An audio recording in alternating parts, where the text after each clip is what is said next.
राज्यामध्ये भाजप लोकसभा निवडणुकीमध्ये धक्कातंत्राचा वापर करणार असल्याची माहिती आहे। अनेक विद्यमान खासदारांचं तिकीट कापलं जाणार असल्याची माहिती आहे।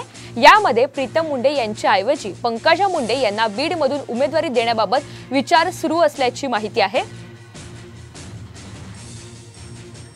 तर उत्तर मध्य मुंबईमधून पूनम महाजन यांच्या ऐवजी भाजप मुंबई अध्यक्ष ॲडव्होकेट आशिष शेलार यांना, तर ईशान्य मुंबईमधून मनोज कोटक यांच्या जागी आमदार पराग शहा आणि उत्तर मुंबईमधून गोपाळ शेट्टी यांच्या ऐवजी पियुष गोयल यांना भाजप मैदानात उतरवणार अशी माहिती आहे।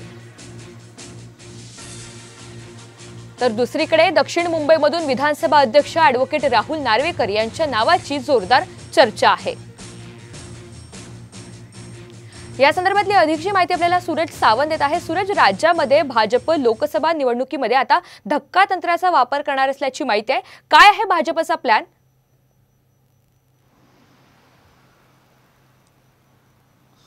ऋतुजा, एकूणच आपण पाहतोय की लोकसभा निवडणुकीची चाचपणी ही भाजपकडनं यापूर्वीच वेळोवेळी करण्यात आलेली आहे। अनेक सर्वे हे देखील आले होते, त्यामध्ये जे अकार्यक्षम खासदार आहेत किंवा ज्यांचा जनसंपर्क कमी आहेत अशांना यावेळी भाजपकडनं डच्चू दिला जाऊ शकतो। तर काहींना वयोमर्यादा ही देखील महत्त्वाची आहे, त्यामुळे त्या ठिकाणी खासदारांची जी अदलाबदल आहे ही होणार असल्याचं माहिती मिळते। ज्या ठिकाणी गोपाळ शेट्टी उभे राहतात त्या ठिकाणी पियुष गोयल यांचं नाव चर्चेत आहे, तर पूनम महाजन या ज्या ठिकाणी असतात त्या ठिकाणी आशिष शेलार यांना संधी दिली जाणार असल्याची माहिती मिळते। तर उत्तर पश्चिम हा जो मतदारसंघ आहे हा कायमच आता वादात ठरलेला आहे, कारण त्या ठिकाणी गजानन कीर्तीकर हे शिवसेनेचे खासदार होते। त्यांचा मुलगा आता ठाकरे गटातनं उभा असल्यामुळे या जागेवरती भाजपने दावा करत त्या ठिकाणी अमित साटम यांचं नाव चर्चेत आहे। तर ईशान्य मुंबईत गेलं तर आपण पाहिलं तर त्या ठिकाणी मनोज कोटक आणि त्यांच्या जागी पराग शहा यांची अदलाबदल केली जाऊ शकते।